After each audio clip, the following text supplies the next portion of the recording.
On various digital media platforms, CGTN reporter Shane Hom here with you live. And to give our viewers an explanation of where I'm standing, I'm in Paju, South Korea, and that's located right on the border with the DPRK. And just behind me, about 10 kilometers from where I'm standing, officials from the DPRK and South Korea are meeting. That meeting began just under 30 minutes ago for the first time in 2 years to discuss issues related between the two countries. So to give our viewers just a quick background of where I'm standing, if you look behind me, and I'm going to ask my cameraman to zoom in over there, that is what is known as Unification Bridge.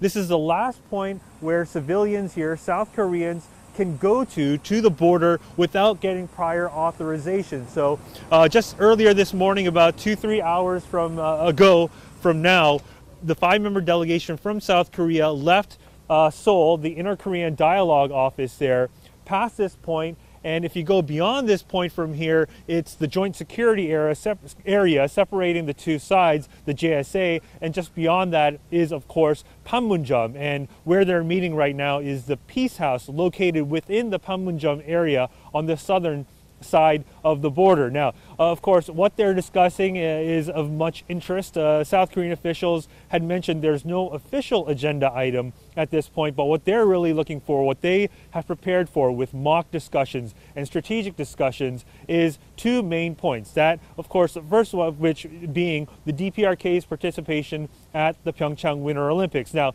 how we got to this point, if you rewind back to January 1st during DPRK leader Kim Jong-un's New Year's address, he at that point, in a quite shocking turn of events, expressed a willingness to send a delegation to the upcoming Pyeongchang Winter Olympics in South Korea. The opening ceremonies are on February 9th, so there's not a lot of time to prepare for that. So what they're discussing is logistical matters, things like cost, travel, accommodations, lodging, how they're going to travel here, particularly who's going to travel here. Will it just be athletes? Will a high-ranking delegation or VIPs also be accompanying them? And in past sporting diplomacy events with events held here in South Korea and DPRK participation, we've seen cheering squads accompanying.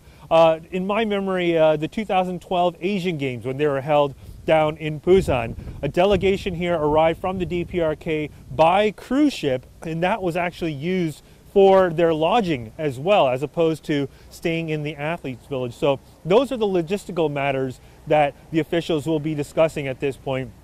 The other point of issue that South Korean officials have indicated is ways to ease inter-Korean relations. Now, that's a very broad generalization, and that could happen in many ways. Experts that I've spoken to, the most pressing issue, of course, would be to restore communication lines between the two sides, particularly military communications lines. We saw last week the Panmunjom communication hotline was restored for the first time in almost 2 years when the DPRK finally answered a call from the south saying that they are willing to talk today, and that's how we've got to this point. But military hotlines are still severed at this point, both along the sea and the land border.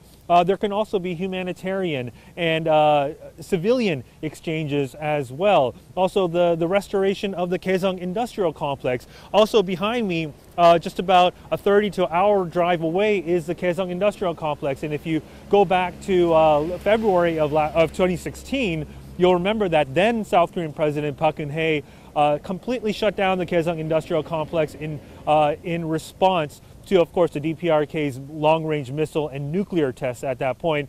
There was quite an uproar from the businesses, the South Korean businesses that were operating in that complex, employing DPRK laborers. Those businesses have for 2 years now not been able to operate. Many have already shut down, and some are expressing some hope that these talks could possibly lead to the restoration of the Kaesong Industrial Complex. Another point of cooperation in the past we've seen between Seoul and Pyongyang is, of course, the Mount Kumgang tours. Those have been suspended now for almost a decade after a South Korean tourist was shot after she reportedly had veered off into an off-limits area at that point.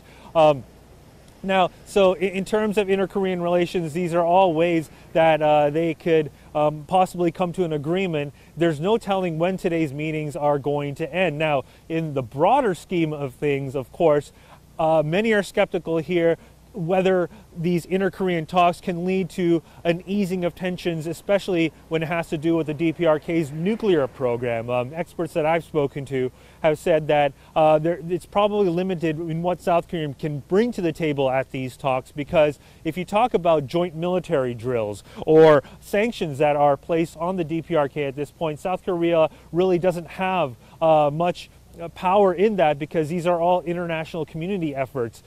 So they are limited. We've been down this path before in the early 2000s. If you remember what is known as the Sunshine Policy, now President Moon Jae-in is really a descendant of that 2000s era when President Kim Dae-jung, who of course won the Nobel Peace Prize for his efforts at peace here, and the following president, President Roh Moo-hyun, they were all liberals here. They are liberals here, as well as President Moon Jae-in. They are for rapprochement and cooperation and dialogue with the DPRK to hopefully lead to a path towards peace. And so we've seen this in the past before, this sort of sunshine policy in dialogue. Of course, many are saying that the DPRK could possibly be trying to drive a wedge between Seoul and Washington, but President Moon Jae-in has made it very clear that that is not the case, because peace efforts and denuclearization efforts do actually go hand in hand, and that's something we saw him say earlier last week, in fact, in his first cabinet meeting of the new year. So again, just to for any viewers just tuning in right now, just to give you a recap of what's happening, just about a couple of kilometers behind me at the Panmunjom Peace House here on the southern side of the demilitarized zone, officials from South Korea and the DPRK are meeting right now. That meeting began just under 30 minutes ago to discuss ways for DPRK's participation in the Pyeongchang Olympics, as well as ways to ease inter-Korean relations or improve inter-Korean relations at this point. The delegation for South Korea is a 5-member delegation that was agreed upon over the Panmunjom hotline.